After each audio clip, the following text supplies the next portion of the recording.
I met Lena, my wife of almost 15 years ago in high school the following Monday after throwing a party at my parents' farm for a bunch of my buddies because they were out of town. I asked a friend of my parents who worked for us to get me a couple bottles of sour mashed potato.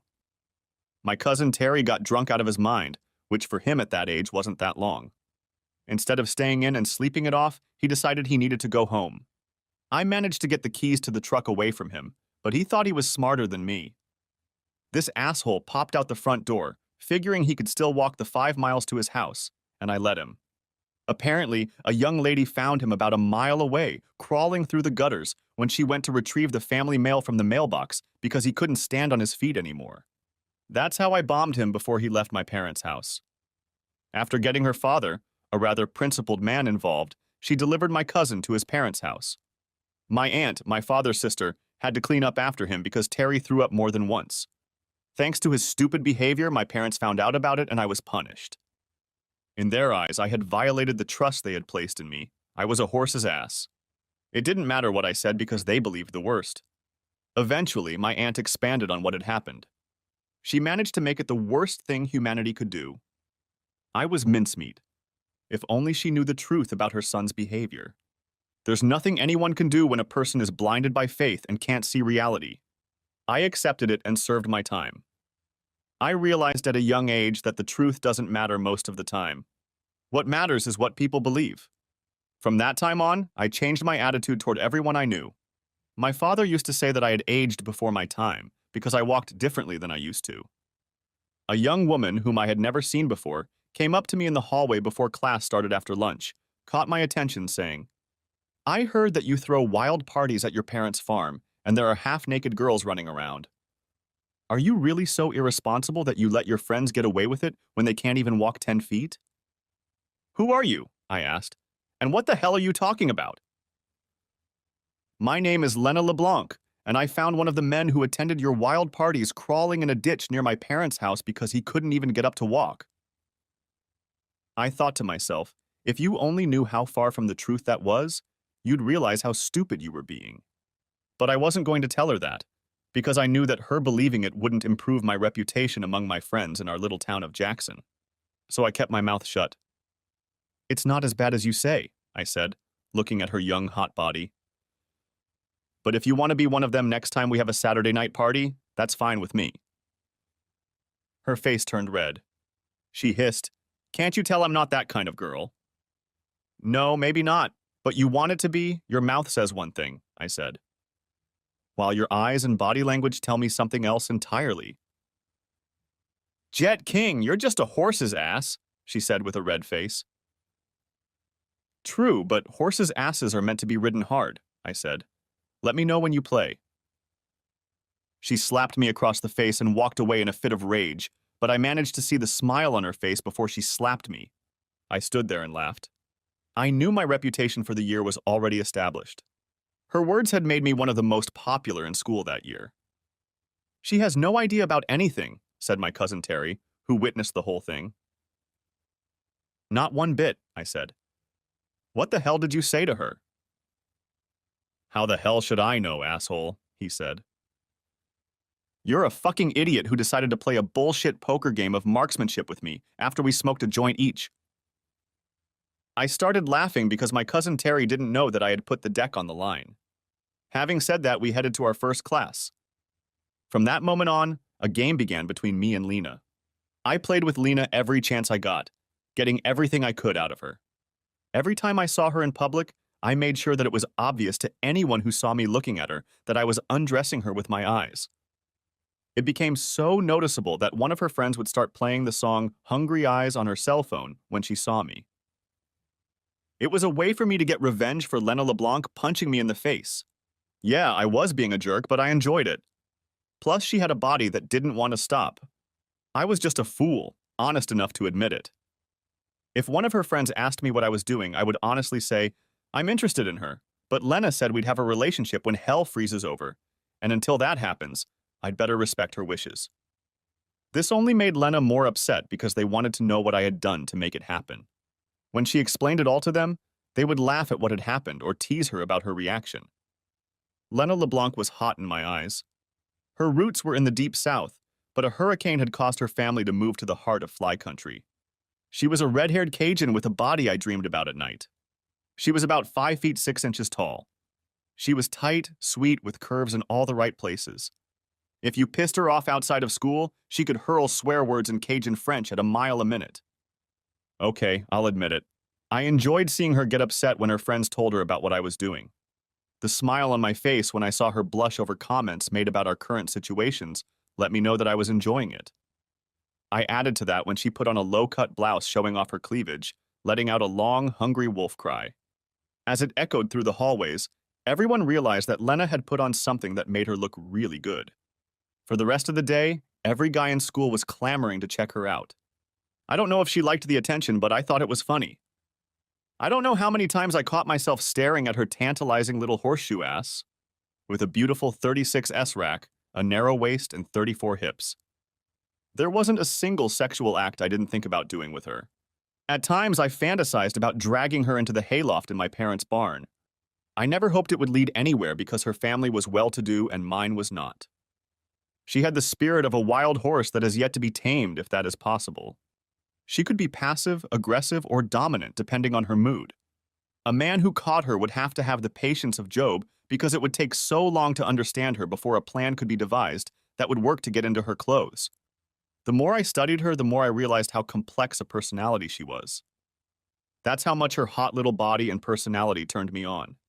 If there was any woman capable of giving me a blue balls attack, it was her. There were times when she would catch my eye when no one else would notice. She would do something to tease me. We both played this game on purpose to frustrate each other. It took almost the entire school year before we both realized how much it worked. Everyone knew I was an ass lover, and there was nothing better in my eyes than what Lena wore on her frame. Once, when she caught me ogling 3 of her friends, she leaned over and wiggled their asses while laughing. Apparently, her mother had told her that men who are attracted to asses end up being the most faithful husbands. She made the mistake of telling Flat Karen that, and soon the whole school believed it to be true. We were both going to graduate 12th grade with honors. She became valedictorian and I came in second. She thought that if they knew what I did outside of school, I wouldn't be considered at all. We were just rehearsing for our roles in the graduation ceremony that would be held in a month on the stage in the auditorium. I was supposed to be there in case she got sick. I knew that no matter what, she would come, even if it was out of spite. There was no way she would let me win by default. We were both recipients of huge educational grants. The last dance for the high school graduates was this coming Saturday. I was planning to attend Southeast Missouri University in the fall to start working on my master's degree in agricultural science. As we left the stage by the back stairs leading down the hallway, I ran my hand over her soft rear end and whispered in her ear, "When will you be ready to let me knock on it?" She turned around, slapped me across the face and said, "When hell freezes over, asshole." When there was nothing left to lose and no witnesses around, I became a little aggressive out of frustration. I pulled her body to me and lowered my head, looking into her eyes. She resisted at first, but my determination took over. I had my only chance to make a score and I was going to take it. Her eyes widened as I brought my mouth close to hers and kissed her forcefully with a deep, long French kiss. Making sure that when my tongue penetrated her mouth, I took it as if it belonged to me. I put as much passion and desire into the kiss as I could, deciding that if I was paying for it, I should get what I deserved. If this is going to be my first and last kiss with her, I'm going to make sure it's an unforgettable one. After I'd tasted what I'd wanted for so long, I let her go so that she could see how I felt about her. Her blue eyes read passion, frustration, and anger, so I expected a big response. Instead, her reaction stunned me. She pushed me back against the wall with force and pressed herself tightly against me. She was acting as aggressively as I was. It was a complete turn-on for me. My hard-on grew instantly, resting against her body as we shared another deep, long kiss. I could see how willingly I was giving myself to this hot bitch, and it scared me. Lena has shown me that she can be my equal when needed. She could be a tough cookie. I was shocked to death when she grabbed my crotch with her right hand. She must have recognized the size of my package. To show how demanding she could be, she held it tight enough to tell me I was in control, but not to hurt. "I've been waiting for this for most of the school year, Jet King," Lena said. "When you stop talking and start doing something, I'm glad you finally decided to be a man." Glad to hear it, I said. I wish you'd told me that months ago. Now would you mind loosening your grip? Not until you agree to exclusivity, not until we decide to part ways, Lena said firmly. Deal. You've been the only one I've looked at since you slapped me, I said. I smiled and brought my mouth to hers again. This time I showed my tender side, kissing her softly and as slowly as I could. My hands rested firmly on the softness of her ass cheeks. I felt like I was holding a piece of heaven in my hands. Our kisses were both demanding, seeking, and open at the same time. Lena began to explore my slender figure. When we finally left the landing a few minutes later, because we both thought we heard a noise, we held hands. We both knew that our relationship with each other had taken a big step forward. If we were anywhere else but school, I still believe to this day that we were so turned on and hot for each other at that moment that we couldn't stop. Our mutual attraction to each other during the school year had sharpened our feelings to the extreme. Those who saw us leave immediately realized that something had happened because they saw the smiles on our faces. Later, we learned that we were the subject of discussion in the corridors for the rest of the day.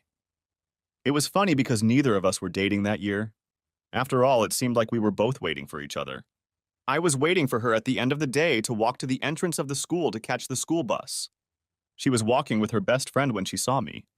I was happy to see the way her eyes sparkled when she looked at me. Without saying a word, she handed me the school books she was talking to at home. How about we stop at the Dairy Queen for a milkshake before you drop me off at home? You and Jet, Flat Karen said, shocked. When did you two finally admit your interest in each other?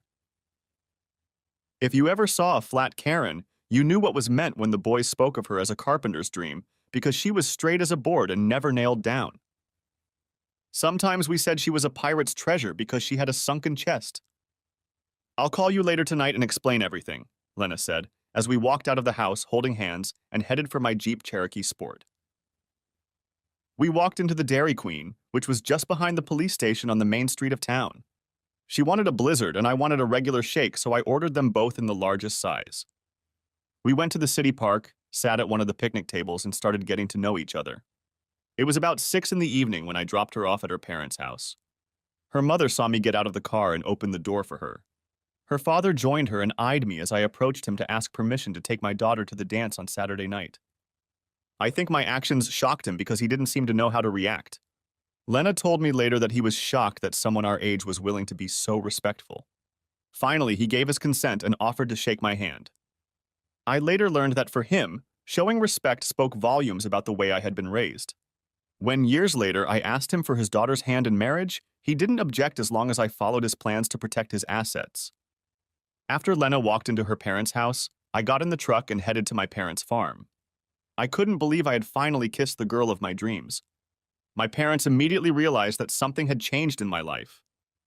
It was unusual for me to arrive so late after school, so of course I had to answer my mom's question as to why I was so late. I simply said that I had gotten into an interesting conversation. My dad privately asked with a smile, "Who is she and what's her name?" "The redhead I'm asking to the school dance on Saturday night," I explained. "I invited her tonight, that's why I'm late." From that day on, Lena and I were inseparable. It was Saturday, the day my parents went into town. I was in the hayloft getting ready to haul a few bales of straw after cleaning out 4 stalls with the loader on the front of the tractor. I did this once a month, usually on the first Saturday of the month. The horses were in the paddock in the pasture. I carried everything to the edge of the loft and was just getting 2 down to spread them out on the floor of the stalls when I heard Lena's voice calling me. "I'm here," I said. "I have 14 more bales to drop before I go down." I started throwing them over the side as fast as I could and was about ready to climb down when I saw Lena's head sticking out above the floor. I went over to greet her as she finished her climb. It was funny how much flat space was open in the straw bales. A moment later, we were lying with our arms around each other on bales of straw. Our mouths were closed and our hands were exploring each other's bodies. She, like me, was eager to get up from where we stood on the stairs. It wasn't long before she was pulling off my shirt, and I had just finished undoing the buttons of her blouse, anticipating how I would feel her beautiful breasts when we were interrupted. Lena and I probably would have gotten carried away if we hadn't heard my parents honking. I realized my parents were trying to get my attention. By the time we got down the stairs, they were already approaching the barn. Lena and I started quickly spreading out the straw in the stalls. Mom and Dad caught us in one of the stalls throwing straw at each other with laughter. Curiosity led my parents to the barn. Seeing a strange automobile in the yard when I wasn't around was all it took. They were pleasantly surprised to find that the visitor to the farm was a pretty girl about my age. It was interesting to watch the surprise on my parents' faces when I introduced Lenu to them as my girlfriend. I told them that as soon as I put the bedding on the floor, I would saddle the horses and take her for a ride. Mom said, "Before you do that, let's have lunch." Lena volunteered to help her, and they headed toward the house first.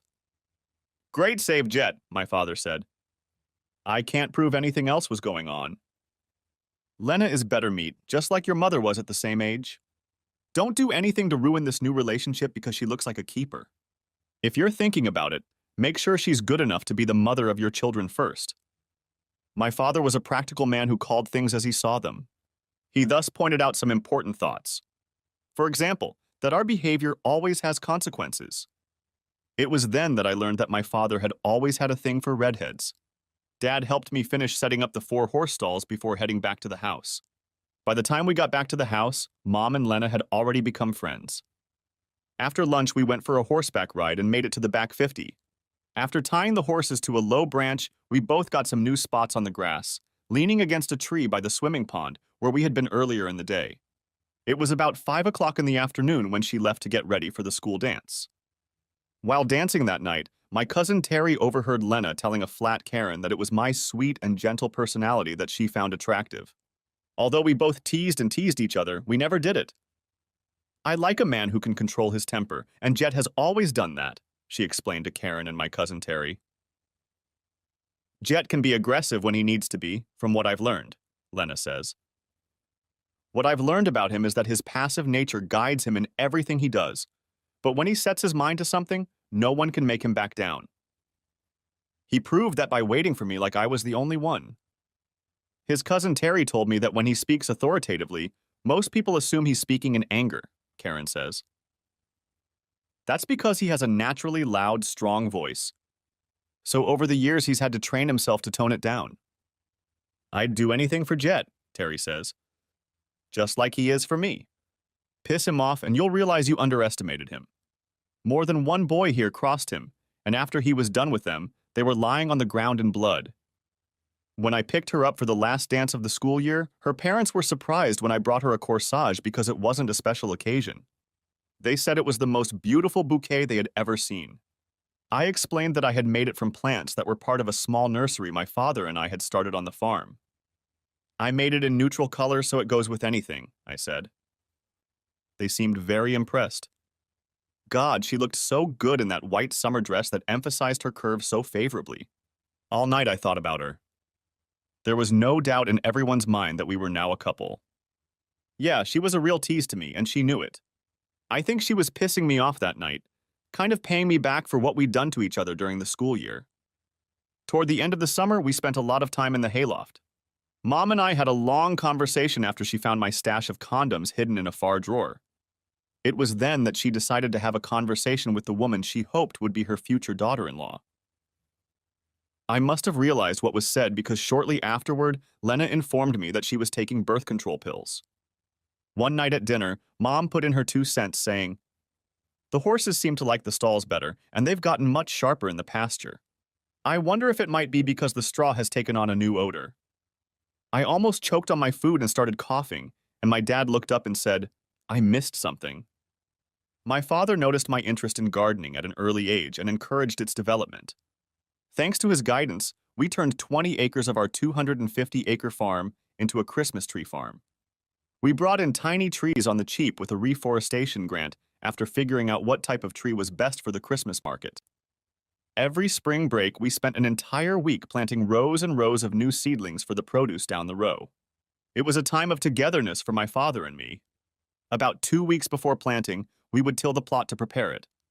Depending on the weather, we did this 3 or 4 times before leveling the plot. This made it quick and easy to plant. As a result, we had already begun to promote our first crop, ready for sale the following season. We had about 400 trees about 8 feet tall.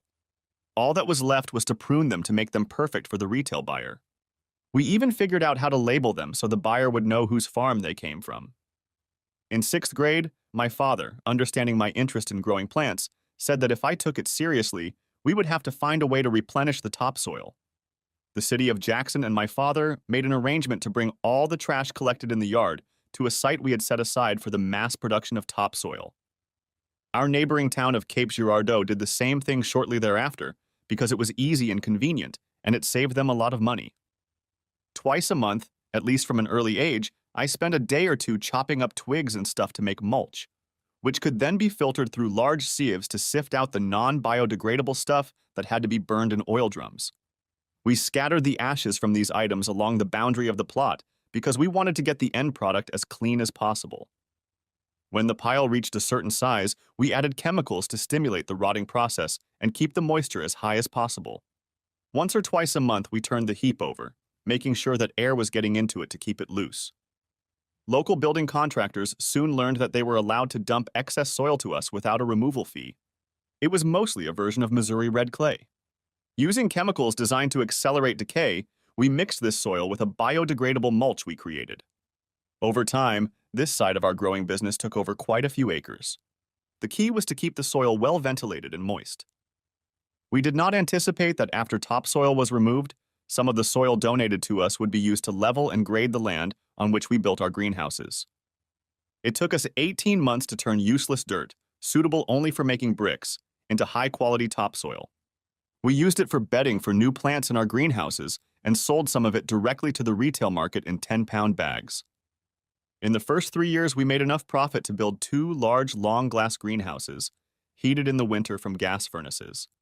Both were filled with growing flowers that were shipped to local wholesalers when needed. Using lots of PCP tubing and an expanding hose system, we designed an automatic watering system that hung from the top down. We used the same principles in watering our crops. Excess water was collected by a drainage system that my father had built into the concrete floor and fed back for reuse. In this way, all the fertilizer lost through daily watering was saved and used again when 50% new water was added. This was a very efficient way of cutting costs and saved us from having to build a pond to collect the fertilizer because of its excess in the water. Over the summer, we would build 4 more greenhouses to grow white and red poinsettias for Christmas, and eventually, there would be 10. My father decided that with the money we were earning by working together, I could graduate without debt. I still remember the first time Lena saw our operation. It helped her understand why I chose this field for my career. My father told her that it was my inquisitive nature that helped make this business a reality. Jet was asking questions, my father said. It got me thinking. After discussing it with my wife and getting her blessing, the family got down to business. It has now become a major source of income, and it's steadily growing. What was this farm used for? Lena asked. Before it was here? Raising beef, my father explained. Which you probably know about, since fluctuations in the market can be good or bad depending on wholesale prices. By the time I graduated, we had 22 greenhouses 240 feet long, 40 feet wide, and 9 feet high. We were delivering high-quality organic produce on a weekly basis. Our customers demanded more produce, so we expanded again. 2 of our greenhouses grew leaf lettuce for the grocery chain, 2 grew bok choy, and 2 grew English cucumbers. We had 20 employees and continued to grow. Our produce was grown without chemicals, advertised as organic, and demanded a higher purchase price from wholesalers. As a result, our finances were doing very well. As expected, I joined the family business and took over full-time. Lena became a family nurse practitioner and joined the group associated with Southeast Missouri Hospital. Within a week after she received her license, I proposed to her. 3 months later, we were married in a hurry because she was carrying our daughter. Our 2 sons were born a year apart. From the day we were married, Lena was spoiled by both my parents. They thought the sun rose and set for her. Mom was beyond excited to be a grandmother and became our nanny. Our children gave her an important new purpose in life. Children to this day reflect the morals and values she helped instill in them. We had just celebrated our 14th anniversary when my cousin Terry and his wife Karen took me aside at a family barbecue. They couldn't help but notice that Lena seemed to have taken control of our relationship because I seemed too passive and relaxed. It seems that many of our mutual friends have become concerned about our future as a couple. At times, Lena treats you, Jet, Karen said. You get the impression that she treats you like a second-class citizen and sits on you until she finds what she's looking for. To put it bluntly, cousin, Terry said, Lena may say she still loves you, but we all think she's lost all respect for you as a man. She's displaying the attitude of a mother who's tired of being one, even for you. I tried to defend her, as a husband should when faced with something like this, but my cousin and his wife blew me off. Jet, Lena is always complaining about what you don't do. She turns every little molehill into a mountain, Karen said. You don't argue or swear. You have lowered the power of your voice so much that she can't hear you at all. You see her complaints and resent them because you think she's picking on you. This has caused you to stop listening to what she has to say. You have done more to update and modernize your business than you have done for your marriage. Your marriage can't be called equal because Lena leads you and you just follow her, Terry says. Lena is using your softness and personality to increase her dominance over you, and you don't realize it. You were just too blind to see it. Each of you are displacing the other in your own way, Terry said. You work long hours because you don't want to go home, but you won't admit it. Lena, in turn, finds excuses to do the same. Some of our mutual friends have reason to believe she's developed a romantic interest outside of marriage. Later, I was busy making dinner on the flat grill when Lena asked me to bring something over. I thought seriously about what Terry and Karen had said. Looking back on my and Lena's marriage, I came to the conclusion that in many ways they were right. After listening to my cousin and his wife, I said, Don't you see I am busy? Why don't you do it yourself or send one of our children for it? You've been treating me like I'm your servant for too long. Frankly, I'm tired of being your doormat. The shock on my wife's face spoke for itself. Lena finally heard the voice she thought no longer existed. Everyone within hearing distance was silent because I seemed angry. Lena turned and went into the house to get it, feeling out of place for the first time in a long time. Daddy, what's gotten into you? Asked Luna, my 13-year-old daughter.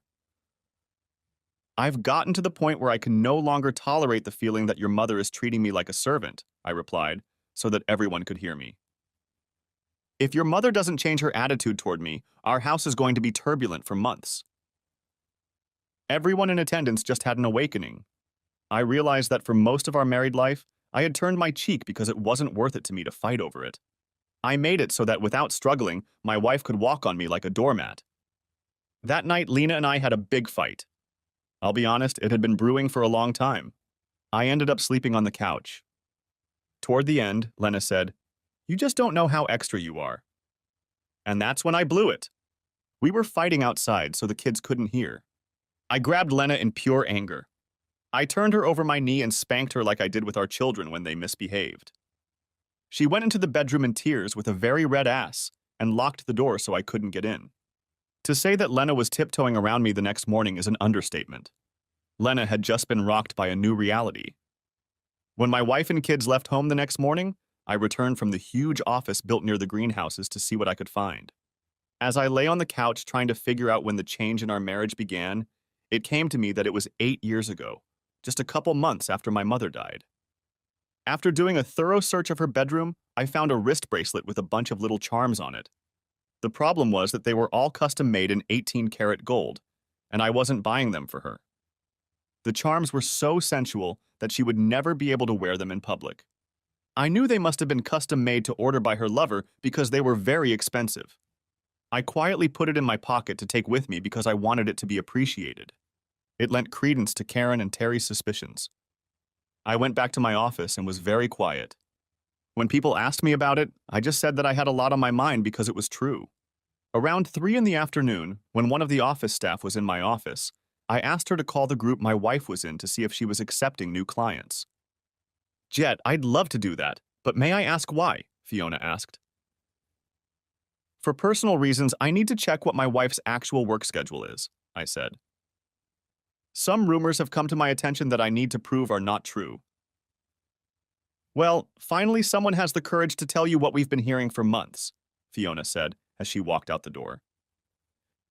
Fiona, Karen's sister, was a military widow who had joined our company while her husband was in the service. She was now raising her daughter alone. I often wondered why she couldn't find another man. Fiona was the complete opposite of her sister. She was beautiful. My wife in all the years of our marriage was the only woman who had caught my attention.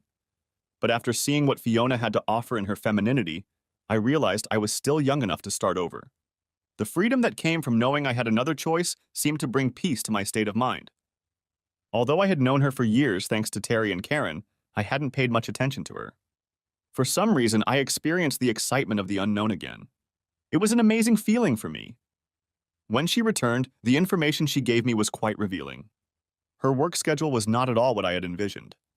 Instead of working Thursdays and Fridays until 10 p.m. every week, she only did it once a month, like all the other doctors in their office. Fiona and I chatted for quite a few minutes. She tried to ask questions without making it clear what she was asking. I don't know if she realized it, but she planted a few thoughts in my mind that gave me hope for my future. This gave her a lot of unaccounted for time. It was surprising to learn that she only worked half a day on Wednesdays. Now the question was what she was doing with all that free time. 8 years ago, when a big accident took my mother down, my father and I were surprised to learn that she had left her shares in the family business to me, entrusting them to her 3 grandchildren. When I was a boy, they had sold most of the farm at an inflated price to a corporation, leaving 10 acres around the house in their name and another 10 in mine. The corporation paid off the mortgage for 10 years with interest. They gave me the land as a wedding gift from Lena and me. Lena and I built our house on that land.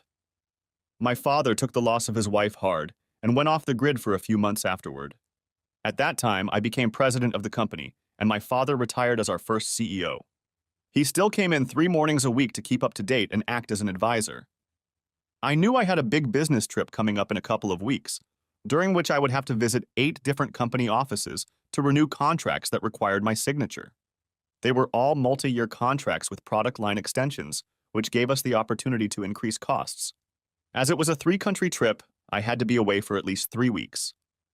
My father and I were still in charge of our company, which now employed over 100 people. We had more than 48 greenhouses, all producing maximum output.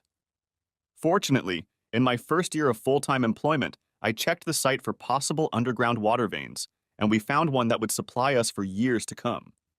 When we turned off the county water, we cut our total expenses by $10,000 a month. An added plus was that we discovered a huge cavity of natural gas, and since the land had been in the family for generations, we discovered that we still owned the mineral rights. After negotiating with the big companies, we found ourselves in a win-win situation. Even after paying for what we used for heating, we received a nice monthly royalty from them. My cousin Terry, who was our CFO, came to my office to brief me on the latest cash flow statement, which showed that we were in line for the biggest year of growth in the history of the company. It was during this private meeting that I told him what I had discovered. He was as shocked as I was when he scrutinized the report. "Looks like the man she's involved with has a lot of money." "What do you plan to do, Jet?" Terry asked. "Send someone else to sign the contracts?" "No, I'm going to pretend I have no idea what's going on," I said. "That will give the private investigators I'm going to hire plenty of time to find out who my wife's lover is." "Why it won't matter in divorce court, it's a 50-50 state," Terry said. "Lena's father, Leonard LeBlanc, was and still is a conniving son of a bitch," I said. "Before Lena and I were married, he made us sign a prenuptial agreement. I guess Lena forgot about it." "Why did he do it?" Terry said. "Is he worth millions thanks to fracking?" "To protect his daughter from me ever getting a piece of her inheritance," I said. "If we divorce because of adultery, the guilty party walks away with the clothes, and that's the end of it." When I got home that evening, my attitude had clearly changed. My wife seemed to have a respect for me that I hadn't seen in years. I think we both realized that our relationship had changed dramatically. Lena was undoubtedly trying to find out what I thought I knew. It was also interesting because that morning my father had decided to go on a 2-week fishing trip with some childhood friends. They had been trying to get him to do it for years, but he always made excuses. He would be gone until I got back. The whole time he had been away, Lena had been home much more often. It seemed suspicious, and I had the feeling that there was something going on in his life that he didn't want me to know about. A few days later, my daughter called me and told me that her mother was frantically searching for something lost and asking all 3 of my children about it. "Daddy, Mom accused us of going into your bedroom and going through her dresser drawers," Luna said. "What she can't find must mean a lot to her because I thought she was going to cry." When I returned home that evening, I asked Lena about it, but she stated that it was nothing important. When I told her that our daughter had told me about it, Lena replied that our daughter must have gotten the wrong impression and that she would clear it up with her after dinner. That night at dinner, I looked at her the way I'd looked at her when I'd bullied her when we were at school. This time her mood changed dramatically, and she became awfully quiet. I assumed that Lena now believed that I knew about her affair. After dinner, as she was putting the boys to bed, my daughter asked me what was going on. "Luna, I'm not sure," I said. "People have informed me of something, and if it's true, things are going to get a lot worse around here for a while, because it's going to take your parents a while to sort it out. Just remember that this situation didn't arise because of your behavior or your brother's behavior. It's been 3 weeks since I discovered the bracelet with all the charms on it. The 16 charms were valued at $8,000 each. The platinum used in the bracelet, along with the gold, put the chain at $20,000. Whoever gave her this piece of jewelry, it was made by one of the most famous jewelers in the jewelry business. Since all the charms were unique, they were bought to commemorate special moments or events in these two's relationship. If you figure that she received 2 charms a year, perhaps for her birthday and anniversary, that works out to about 8 years. I didn't want to believe it, but the circumstantial evidence was pointing in a direction I didn't even want to consider. That's why I rearranged my schedule to accommodate the stop and get what I needed. I had booked a hotel room in St. Louis to get a full report from the private investigators before I went further on my business. And here my fears were confirmed. My wife's lover for almost 8 years was a man I had known all my life. He was my father. The private investigators provided me with a written copy and a flash drive on which it was all recorded. After the gentleman left with full payment in hand, I read the entire printed report. It was so detailed that I don't know how I didn't throw up. Luckily, on the way back from Canada, I bought a couple bottles of scotch at the duty-free store and drank more than a couple strong shots while I read the report. Mustering up my courage, I called my former father, Leonard LeBlanc, and asked for his personal email account. Leonard was a proud man who held his own values, and I hated what this report had to do to him personally. Yet I knew that if I didn't tell him the truth, he would help Lena destroy me during our divorce. "Why the hell would I do that?" Leonard asked. "Because I want you to know what's in store for you," I said. "Because you wouldn't believe it if you heard it from me. This dossier was handed to me about 2 hours ago. It cost me $6,000 to get it. When I received the letter, I sent it to him via my laptop and waited for the phone call that was about to follow. Leonard LeBlanc would have seemed like the epitome of Homer Pyle when you first met him. He was over 6 feet tall, but he was as clumsy and awkward as the rest of them. As a boy, he was the son of an alligator hunter whose father got lucky and got rich. With his ordinary manners and simple words, he gave the impression of a dullard. Many were led away because they underestimated his genius, which he hid from most. When he was interested in something, he would start researching it from the lowest floor. Many CEOs were shocked when, after signing a very tough deal, they found out that he had only been working for them for 6 months. When he was in charge of the corporation, he already knew how to improve their profitability and productivity. By using their weaknesses against themselves, he would have already shaved millions off their starting price. As soon as my cell phone rang, I answered it. As I expected, it was my father-in-law. "Jesus fucking Christ, Jet," Leonard said. "You were right. If you had told me, I would have called, 'You're the biggest liar in the country.' How much worse is it going to get from here?" "I'm going to do the same thing to them as you did," I said. "There will be no mercy for either of them." "I don't blame you for anything, son," he said. "I'd burn anyone for what they've done. Just promise me you won't do anything before we talk to you, and our words won't be recorded." Leonard LeBlanc was a religious man who never attended church once in his life. He had his own views on life and what was right or wrong. And whether you liked it or not, you had to respect this man for holding those views all his life. His support said it all. "Dad, how about we go fishing with the boys the first Sunday after I get home?" I asked. "You can call your daughter and arrange it tonight if she'll be home." He laughed and said, "I like that. This way we kill 2 birds with 1 stone. I need to know what made you suspicious?" "I found a bracelet with a bunch of charms on it, appraised it, and found out it was custom made," I said. "Last Monday, when I was in Montreal, I arranged to have it shipped to my wife from Paris. It will be sent by courier 1 piece at a time to arrive at her workplace with a note. I will contact you and your lover at the appropriate time so that you can find out the cost of my silence. All 16 pieces must be in her possession before I return home. Jesus, Jet, she's going to turn into a lunatic, and so is he, Lena's father said. So why? It will give me time to find a buyer for my shares in the corporation, because I'm going to sell my father's dream, I said. Because it's the only thing that can hurt him as much as it hurts me. It will throw them off balance psychologically for the near future, I explained. Their fears will become more apparent as the date of my return approaches. How much more do you have for this trip? Leonard asked. I have 2 more weeks to live out of a suitcase, I said. From the day the first courier letter hits my eyes, they'll be the walking dead. It would have been easier if they were dead, Leonard said. Murdered like it was an accident. After he picked up the phone, I relaxed, knowing that Leonard LeBlanc wouldn't wait for anyone. Being from the swamps, he knew how to solve a case without asking questions. I was in the heart of New York City, staying at the Trump Hotel, where one of the many restaurants offered fantastic dinners with some of the business people I was dealing with. Luckily, I was scheduled to head home on Friday. I was still sitting at my desk when the detectives came to me with the unpleasant news. It was well after 9 p.m. my father was dead. I was shocked. I had to ask what had happened. Apparently, my wife and him decided to take a swim in the back half of the pond that Lena and I used to spend a lot of time in when we first started dating. On Wednesday afternoon, while the kids were at school, they went for a horseback ride and decided to cool off. Dad went there before Lena because it was a hot day. The local authorities believed that someone had dumped a pet alligator in it a couple years ago, and it had adapted to its new home. My father's body was found by divers after they killed the alligator. All 3 of us realized the circumstances. My wife Lena was fine, but she had big emotional problems. The fact that her father-in-law was gone right before her eyes shook her to the core. Our children stayed with their grandparents until my wife got the situation under control.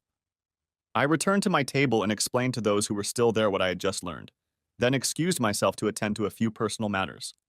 As I walked back to my room, I couldn't help but think about how I never wanted to get on Leonard LeBlanc's bad side. I wondered what he had planned for his daughter. After making myself a stiff drink, I made a phone call.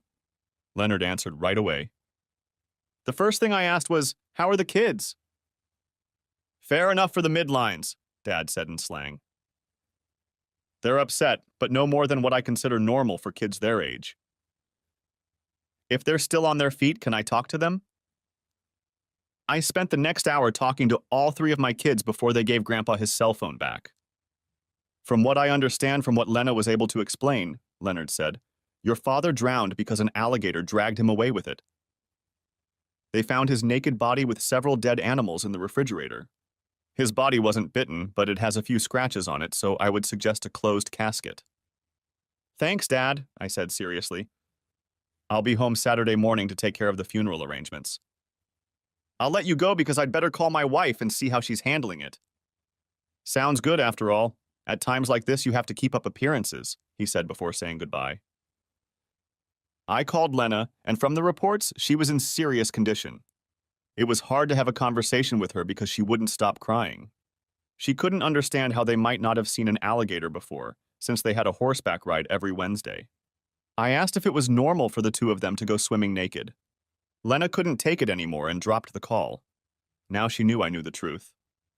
The next morning, I had a business meeting when I was called in by the very same 2 detectives I had met the night before. It seems that after my wife had fainted trying to drown her grief, there was a gas explosion that blew out part of the house. She didn't get out in time and was crushed to death by the debris. I came in and asked if I could speed up the process because I needed to fly out as soon as possible. Luckily, they understood me, and I ended up getting a better deal than I expected. I was lucky enough to catch the last plane to the Cape that evening. As I stepped off the 12-seater plane, I saw my father-in-law waiting for me. My wife and I are counting on you and the grandchildren to stay with us until things are settled, Dad said. That will give you time to get things organized and settled. How's Mom handling it? I asked. She was having a hard time until the police informed us this afternoon that she was your father's longtime mistress, Dad said. They confirmed their suspicions when they found the blackmail notes Lena had been receiving in your father's office. That's interesting, I said. It must have bothered them. What shocked them was that they found a bracelet with 16 different erotic charms, all of them undressed, Dad added. It could be seen as a model of what lovers did in those days. Of course, they plan to talk to you when the funeral is over. How do you propose I arrange to meet them? I asked. It's simple. Take the prenup and the private investigator's report with you. Give them to them right away. It'll prove you had no motive to frame them. I smiled because I knew he said it to remind me that all deaths, until they are proven one way or another, will be treated as suspicious.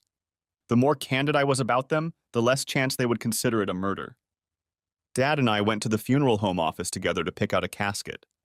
We decided on a closed casket for both of them. I then contacted Terry at the office and informed him that the contracts were signed and that I would be taking a few days off. There were lots of guests at the funeral and tea party for the lovebirds. I think my kids handled it well, all things considered. I kept my cool as much as possible, but there were times when I showed it. Many people thought there was a closer than usual relationship between the two, but nothing was said publicly about it. The detectives waited respectfully while the fire inspectors prepared a final report on what caused the gas explosion in my house. They ruled that the cause was a faulty installation that had been carried out while I was away from home. I was told that once I received the report, I could legally sue the gas company for negligent death and loss of home. They found nothing to establish the time the alligator was placed in the pond. I showed them the pre-trial detention agreement and the private investigator's report. Using my father-in-law's printer, I gave them a copy to take with them. They thanked me for disclosing this information because it resolved any outstanding issues that may have arisen when others reviewed their final report and made a judgment on the situation. Lena's father and I were sitting on the back patio drinking cold beer, remembering my conversation with the detectives when he said, "My wife and I are going to change our will, leaving everything to the kids in a living trust that will be controlled by you until they reach the age of 30. Do you want to know if I had anything to do with what happened?" "Dad, it doesn't matter," I replied. "Karma has rewarded them what they deserve. Let's leave it at that." Leonard smiled and said, "I always knew you were a smart man who knew what to say when it was needed." The kids and I were at Macy's making major purchases that overwhelmed me when Fiona ran into me. We moved into my dad's house while we remodeled mine. It was stale and in desperate need of repair. She volunteered to help. "Fiona, we're buying things because we have nothing left," I said. "Let me introduce you to my 3 children, Luna, Leon, and Levi." It was decided to start with the boys. After finding out what the boys liked and didn't like, we got to work. We collected enough underwear to last 2 weeks. T-shirts, blue jeans, shirts, jackets, and other clothes followed. As soon as I could, I paid for what we picked out and carried it to the car. By the time we were done, I had made 6 trips to the car and was exhausted. The last trip involved buying new shoes. "Daddy, why doesn't Fiona come with us to our temporary home?" the children said. "Then she can come back with you to help you pick out a new closet." "I don't want your father to get the impression that I'm meddling," she said, "in things that don't concern me." "Daddy," said Luna firmly, "I think you should go with her and then take her out to dinner to show her how much we appreciate her help." That's what we did. After dropping the kids off and unloading all the stuff, we went back and she helped me. It took us a total of 4 hours, and I invited Fiona over for dinner. After she said yes, I called Luna to get her agreement and then made arrangements on my cell phone to have their favorite pizza delivered. When I got home, I was asked the big question, "Daddy, are you going to ask her out on a real date?" And that was a question that has yet to be answered.